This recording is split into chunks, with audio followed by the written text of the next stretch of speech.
अरे बांग्लादेश वाले ऐसा यार खेलने दो ना मेरे भाई को, मतलब सोच लो जरा। আইপিএলে দুর্দান্ত খেলছেন মুস্তাফিজুর রহমান। চেন্নাইয়ের হয়ে প্রতি ম্যাচে নজরকাড়া বোলিং করে আসছেন আইপিএলের সর্বোচ্চ উইকেট শিকারীর তালিকায়। তবে জিম্বাবুয়ের বিপক্ষে সিরিজ খেলতে মুস্তাফিজ দ্রুতই ফিরবেন দেশে, জানিয়ে বিসিবির প্রতি বিরক্ত ভারতীয় বিশ্লেষক আকাশ চোপড়া। মুস্তাফিজকে আগামী 1 মে পর্যন্ত এনসিও দিয়েছে বিসিবি। এরপর জিম্বাবুয়ের বিপক্ষে সিরিজ খেলতে চলে আসতে হবে তাকে। তবে মুস্তাফিজকে খেলতে দেওয়ার আকুতি জানিয়েছেন আকাশ চোপড়া। আকাশ বলেন, চেন্নাইয়ের হয়ে আর খেলতে পারবেন না মুস্তাফিজুর রহমান, আর অল্প কিছু সময় আছে মুস্তাফিজের হাতে। বাংলাদেশওয়ালারা কেন এমন করে? খেলতে দাও না আমার ভাইকে, ভাবো একটু, চেন্নাইয়ের অল্প হলেও ক্ষতি হবে। আকাশ তুলে আনেন জালাল ইউনুসের কথা। বিসিবি অপারেন্স কমিটির চেয়ারম্যান বলেছিলেন, আইপিএল থেকে মুস্তাফিজের শেখার কিছু নেই, তবে ওয়ার্কলোড ম্যানেজ করতে চায় বিসিবি। আকাশ চান যে ভালো করছে তাকে ভালো করতে দেওয়া হোক। আকাশ যুক্ত করেন, বাংলাদেশ বলেছে আইপিএল খেলে কোনো ফায়দা হবে না মুস্তাফিজের, খেলে কি পাচ্ছে? ওয়ার্কলোড ম্যানেজ হচ্ছে না, তারা ফিজকে ফেরত নিতে চায়। ডাকলে ডাকেন, তবে আকাশ অনেকবার এমনটা করে। আমি বলি এমনটা করবেন না। বিশ্বকাপের অনেক সময় আছে, ভারতের খেলোয়াড়রাও যাবে। আমি একটু স্বার্থপর, তবুও ভাবি বাংলাদেশ কেন এমন করে, যে ভালো করছে তাকে ভালো করতে দাও।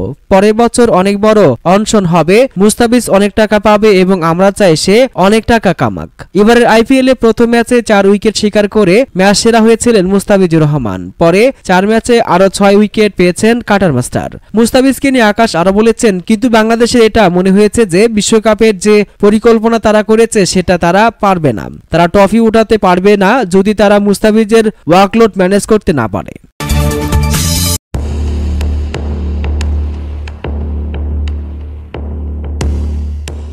পাকিস্তানের 8-10টা ম্যাচের চেয়ে এই ম্যাচটা ছিল সম্পূর্ণ আলাদা। মোহাম্মদ আমিরের প্রত্যাবর্তন, ওসমান খানের অভিষেক। তবে আলোচিত ম্যাচটাই না হলো ওসমান খানের ব্যাটিং, না দেখা হলো আমিরের বোলিং। বেসিক বৃষ্টিতে ধুয়ে যাওয়ার আগে পুণ্ড হওয়া ম্যাচটাই বল হয়েছে মাত্র 2টি। রাওয়ালপিন্ডিতে 5 ম্যাচ সিরিজের প্রথম ম্যাচে মুখোমুখি হয়েছিল নিউজিল্যান্ড ও স্বাগতিক পাকিস্তান। আগে থেকে চোখ রাঙাচ্ছিল বৃষ্টি, ব্যত্যয় ঘটেনি ম্যাচের সময়টাতেও। কষ্টে সষ্টে টস সম্পন্ন করার পর জানা যায় একাদশ। পাকিস্তানের একাদশের সুযোগ পান মোহাম্মদ আমির। 2020 সালের আগস্টে পাকিস্তানের জার্সিতে সর্বশেষ খেলা এই ক্রিকেটার সে বছরই অবসরের সিদ্ধান্ত নেন। এরপর দীর্ঘ প্রায় 4 বছর পর অবসর ভেঙে ফেরার সিরিজে প্রথম ম্যাচে সুযোগ হয় একাদশে। এছাড়া চোখ ছিল ওসমান খানের দিকেও। আরব আমিরাতের হয়ে আন্তর্জাতিক ক্যারিয়ার শুরু করতে চাওয়া এই ক্রিকেটার বিপিএল, পিএসএল মাতিয়ে প্রথমবার গায়ে জড়ান পাকিস্তানের জার্সি। ওসমান খান ছাড়া অভিষেক হয় অলরাউন্ডার ইরফান খান ও স্পিনার আবরার আহমেদের। আবরার 6টি টেস্ট খেললেও ওসমানের মতো ইরফানেরও প্রথম আন্তর্জাতিক ম্যাচ ছিল এটি। তবে আমিরের মতো অবসর ভেঙে ফেলা অলরাউন্ডার ইমাতো ওয়াসিম ছিলেন না পাকিস্তানের একাদশে। দীর্ঘ সময় চেষ্টা করে মাঠ প্রস্তুত করার পর 5 ওভারে খেলা শুরু হয়। তবে 2 বল খেলা গড়াতেই আবারও বৃষ্টি নামে। অগত্যা বাধ্য হয়ে ম্যাচ পরিত্যক্ত ঘোষণা করেন অফিসিয়ালরা। শাহিন শাহ আফ্রিদির করা সেই 2 বলে 1টি উইকেট হারায় নিউজিল্যান্ড। স্কোরবোর্ডে তোলে 2 রান। 2 বলে ইতি ঘটে ম্যাচের। রাওয়ালপিন্ডিতেই সিরিজের দ্বিতীয় ম্যাচ মাঠে গড়াবে 20 এপ্রিল আজ, বাংলাদেশ সময় রাত 8:30টায়। সেজন্য অবশ্য বৃষ্টির সংখ্যা উড়িয়ে দেওয়া যাচ্ছে না।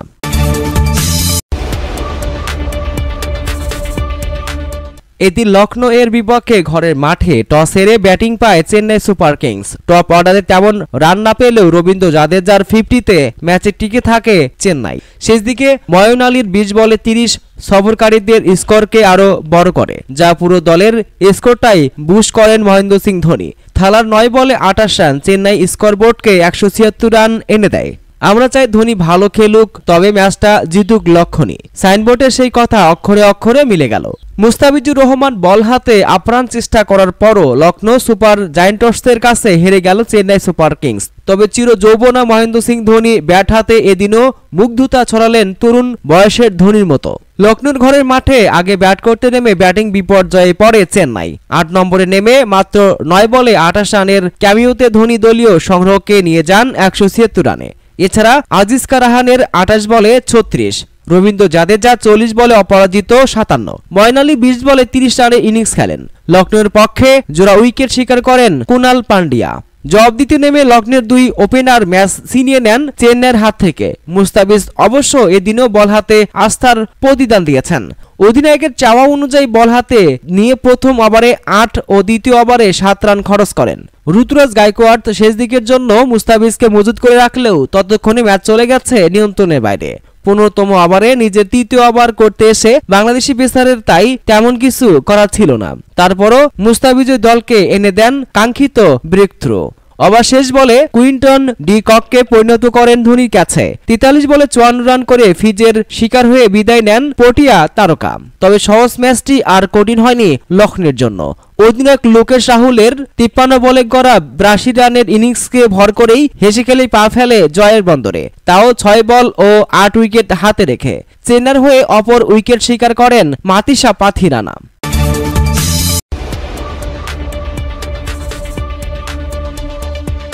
ঋষাদদের জন্য সুখবর, নতুন স্পিন কোচ মুশতাক। বাংলাদেশের কোচ হয়ে গর্বিত মুশতাক জানালেন উচ্ছ্বাস। আরো জানিয়ে দিব 4 বছর পর আমিরের গায়ে পাকিস্তানের জাতীয় দলের জার্সি। এবং সর্বশেষ জানিয়ে দিব খুঁজে বের করলেন শাহরুখ খানকে, পূর্ণ করলেন স্বপ্ন। ভারতের নতুন তারকা জয়সওয়ালকে বুকে জড়িয়ে নিলেন কিং খান। শুনছিলেন শিরোনামগুলি, এবার জানিয়ে দিব বিস্তারিত। আর খেলার সংবাদগুলো সবার আগে পেতে আমাদের ইউটিউব চ্যানেলটিকে সাবস্ক্রাইব করে সঙ্গে থাকবেন। দেখা হচ্ছে পরবর্তী খেলার সংবাদে।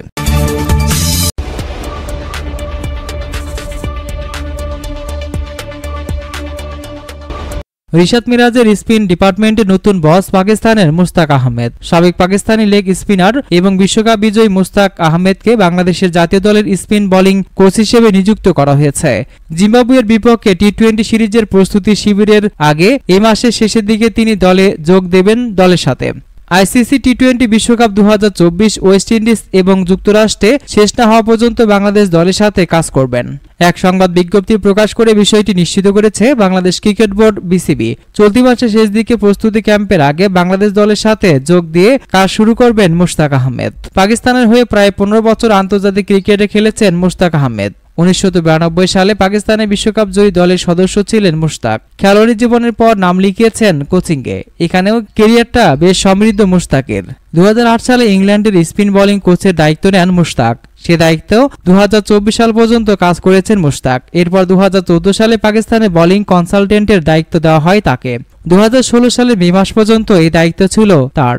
এরপর 2018-2019 সাল পর্যন্ত ওয়েস্ট ইন্ডিজে স্পিন কনসালটেন্ট এবং সহকারী কোচের দায়িত্ব নেন মুশতাক। পরে 2020-2022 সাল পর্যন্ত কাজ করেছেন পাকিস্তান জাতীয় দলের সাথে। মাঝে পাকিস্তানের ন্যাশনাল ক্রিকেট একাডেমির প্রধান কোচের দায়িত্বেও ছিলেন কিছুদিন। জাতীয় দল বাদেও একাডেমি ক্রিকেটে সবার সাথে কাজ করার অভিজ্ঞতা আছে মুশতাকের। আইপিএল এর দল দিল্লি ডেয়ারডেভিলসদের সাথেও কাজ করেছেন 53 বছর বয়সী এই কোচ। ঘরের মাঠ আসন্ন জিম্বাবুয়ে সিরিজের পর জুনে টি-20 বিশ্বকাপ পর্যন্ত বাংলাদেশের স্পিন বোলিং কোচ হিসেবে কাজ করবেন মুশতাক।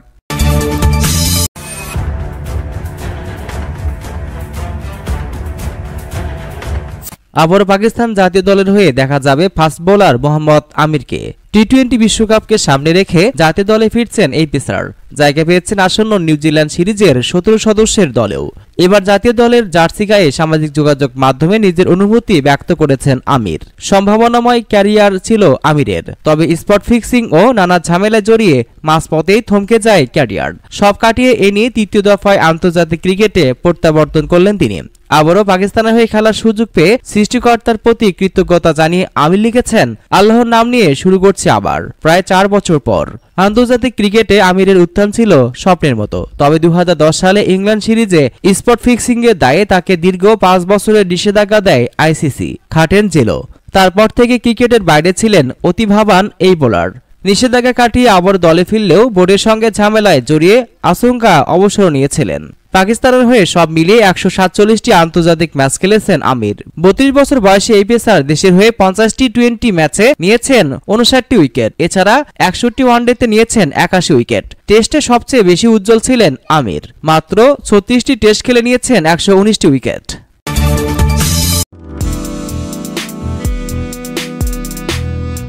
দুনিয়া জোড়া কোটি কোটি ভক্ত কিং খান শাহরুখ খানের। বলিউডের বাদশা শাহরুখ খানের সাথে দেখা করতে কে না চায়, তবে এত শাহরুখ ভক্তের মধ্যে হাতে গোনা 1-2জনই হয়তোবা সুযোগ পান শাহরুখ খানের সাথে সামনাসামনি দেখা করার। এবার শাহরুখ খানের সাথে দেখা করেন ভারতের ক্রিকেটার যশস্বী জয়সওয়াল। আইপিএল এর দল কলকাতা নাইট রাইডার্সের মালিক শাহরুখ খান। জয়সওয়াল আবার আইপিএল খেলছেন রাজস্থান রয়্যালসের হয়ে। নিজেদের সর্বশেষ ম্যাচে কলকাতা নাইট রাইডার্সের মুখোমুখি হয়েছিল রাজস্থান। দারুণ টানটান উত্তেজনাপূর্ণ ম্যাচ শেষে শাহরুখ এবং জয়সওয়ালদের মধ্যকার সুন্দর সেই মুহূর্তটি সৃষ্টি হয়। শ্বাসরুদ্ধকর এক জয়ের পর স্বাভাবিকভাবেই উৎসবে মেতেছিল রাজস্থান রয়্যালস। অন্যদিকে জয়সওয়াল খুঁজে বেড়াচ্ছিলেন শাহরুখ খানকে। পরে শাহরুখের সাথে দেখা করার সুযোগ পান জয়সওয়াল। দুজন হাত মিলিয়েছেন, করেছেন কোলাকুলিও। দারুণ সেই মুহূর্তের ভিডিওটি নিজেদের সামাজিক যোগাযোগ মাধ্যমে পোস্ট করেছেন রাজস্থান রয়্যালস। ভিডিওতে দেখা যায় শুরুতে জয়সওয়াল বলছেন শাহরুখ খানের সাথে দেখা করা যাবে। পরে জয়সওয়ালের সাথে শাহরুখ খানের দেখা করার ব্যবস্থা করে দেওয়া হয়। দেখা হওয়ার সাথে সাথে জয়সওয়ালকে বুকে জড়িয়ে নেন শাহরুখ খান। পরে জয়সওয়ালের গালে দিয়েছেন স্নেহের পরশও। হাত মিলেছেন দুজনে। ক্রিকেটের মাঠে সৃষ্টি হয় অসাধারণ এক মুহূর্ত। মাঠের খেলায় অবশ্য শাহরুখের কলকাতা নাইট রাইডার্সকে হারিয়ে দিয়েছে জয়সওয়ালের রাজস্থান রয়্যালস। আগে ব্যাট করে সুনীল নারিনের অনবদ্য এক সেঞ্চুরির সুবাদে 223 রানের পাহাড়ময় সংগ্রহ দাঁড় করায় কলকাতা। 13-4 আর 6 ছক্কায় 56 বলে 109 রানের ঝলমলে এক ইনিংস খেলেন নারিন। পরে জবাব দিতে নেমে জস ব্যাটলারদের হার না মানা 60 বলে 107 রানের দুর্দান্ত ইনিংসে কলকাতার রানের পাহাড় টপকে যায় রাজস্থান। একদম শেষ বলে গিয়ে হয়েছে খেলা নিষ্পত্তি। 2 উইকেটে জয় পায় রাজস্থান রয়্যালস।